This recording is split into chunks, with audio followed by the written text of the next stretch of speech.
Kama tunavyojua mgahawa wa Shilole uliungua wote, na siku ya jana tuliweza kuzungumza naye katika exclusive majira ya saa 7 za usiku, akatuambia mambo mengi sana kuhusiana na anavyojisikia, lakini hatimaye leo sasa akafanya maamuzi makubwa zaidi ya kufanya mkutano na waandishi wa habari. So tukafika hapa kwa ajili ya kuweza kumsikiliza, lakini pia kutembelea sehemu zote za eneo hili ambapo alikuwa amefanya uwekezaji mkubwa wa biashara yake ya Shishi Food, yani kwamba watu walikuwa wanakuja hapa kwa ajili ya kupata mahitaji ikiwemo chakula, chai na vitu vingine. Mimi naitwa Abraham 255, hii ni Bongo 5 Network na kuunganisha na Shilole, lakini pia tutakuonesha sehemu hii ilivyo. Lakini kwa mujibu wa exclusive ya jana, Shilole alisema kwamba anataka kufanya makubwa sana kwenye biashara yake ikiwemo kujenga upya na kufanya maboresho ya kina.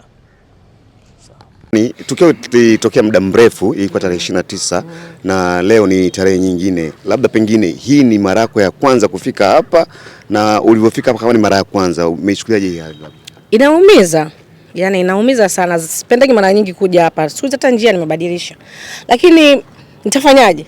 But tutarudi tu inshallah kwa uwezo wa Mwenyezi Mungu, tutainuka tena na watu watakuja tena hapa kwa uwezo wa Mwenyezi Mungu, kwa sababu tunaendelea kupambana. Kama nilivyoweza kusema, sikati tamaa. Na hamna haja ukata tamaa. Yes. Sawa, umefanya tathmini kujua ni hasara gani umeingiza au umepata kutokana na hiki? Hasara ni kubwa sana, haiwezi kusemeka kwa sababu kama unavyojua imepigwa chini kabisa yote. Kwa hakuna ambacho tuliweza kuokoa kitu chochote. So tumeanza upya kabisa. Tumeanza alifu kwa kidole.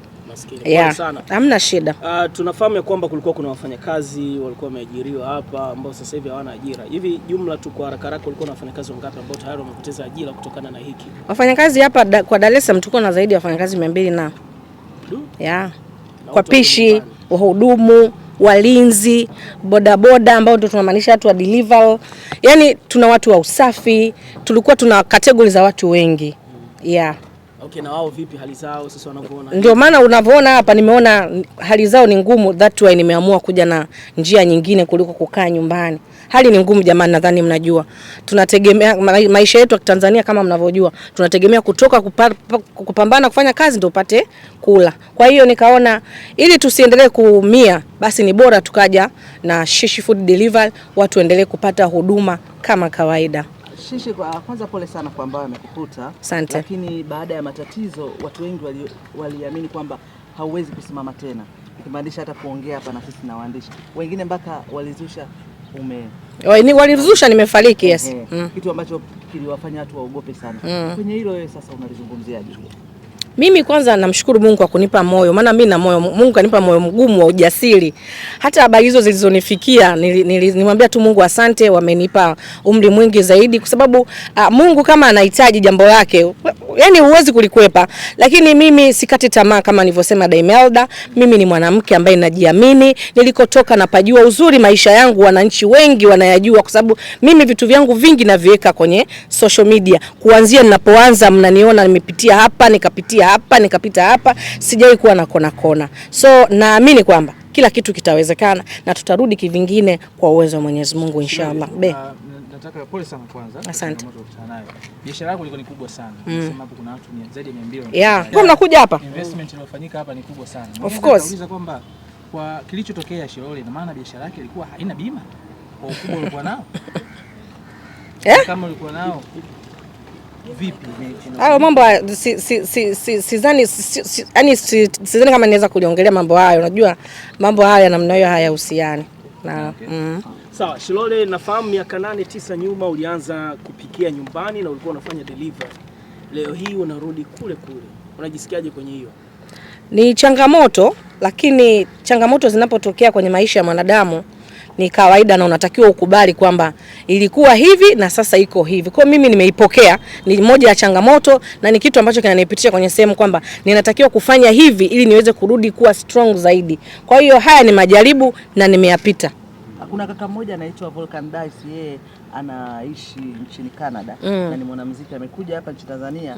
Alisema kwamba yeye amejitolea hata kulipia gharama, nusu ya gharama ambayo itapatikana hapa. Sijui kama umeshamsikia au umefanya naye mawasiliano? Hapana, hata sijai kumsikia. Yuko wapi jamani, atusaidie. Ndio watu kama watu ndio nawataka. Mungu anakupa watu. Jamani, kusaidiwa kwani kuna ubaya gani? Hata sio huyo tu, hata mwingine. Shule, kwa kujazia hapo, najua kuna baadhi ya wasanii wenzako ambao pia mmekuwa mnashirikiana kwenye baadhi ya mambo, matatizo na vitu kama hivyo.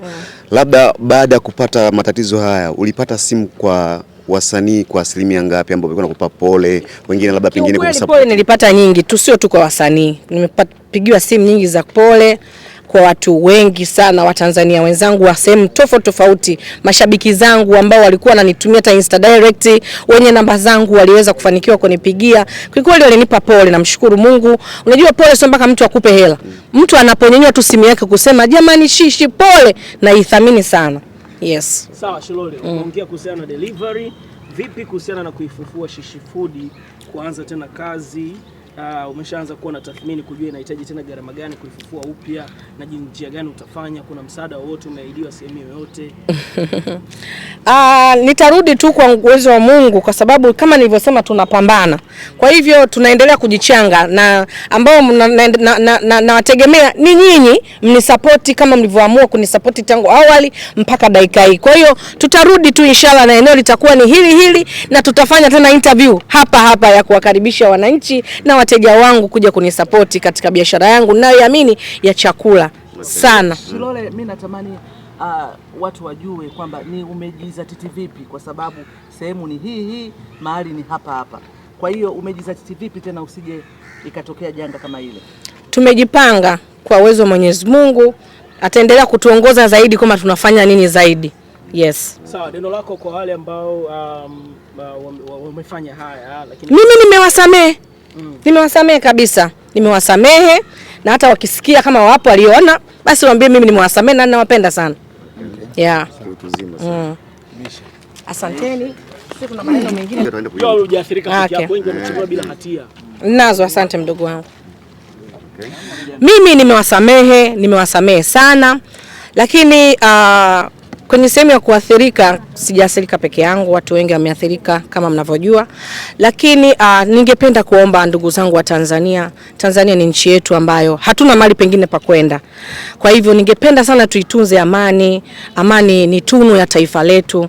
Tushikamane. Mimi najua wa Tanzania sisi tuseme ni wamoja mara nyingi. Tumezoea kula chakula pamoja. Tumezoea tukiamka nyumba fulani, leo mbona haja hapo ukagonga kamgonge mama fulani umemkaje? Huo ndio Tanzania. Tumezoea kuishi kwa amani, kufurahia. Kwa hiyo tuilinde amani yetu, tuitunze, ndio tunu ya maisha yetu, ili tusiendelee kuendelea kuleta matatizo zaidi. Kwa hivyo mimi niseme tu nawapenda wananchi, napenda ndugu zangu wa Tanzania, tuipende nchi yetu ya Tanzania. Bahati nzuri tumezunguka sehemu nyingine, kiukweli sehemu nyingine amani hamna. Nchi yetu ya Tanzania ina amani. Tuilinde hii amani jamani. Amani tuilinde, hii nchi Mungu anaipenda sana. Mimi ya kwangu ni hayo tu, na Mungu awabariki sana jamani.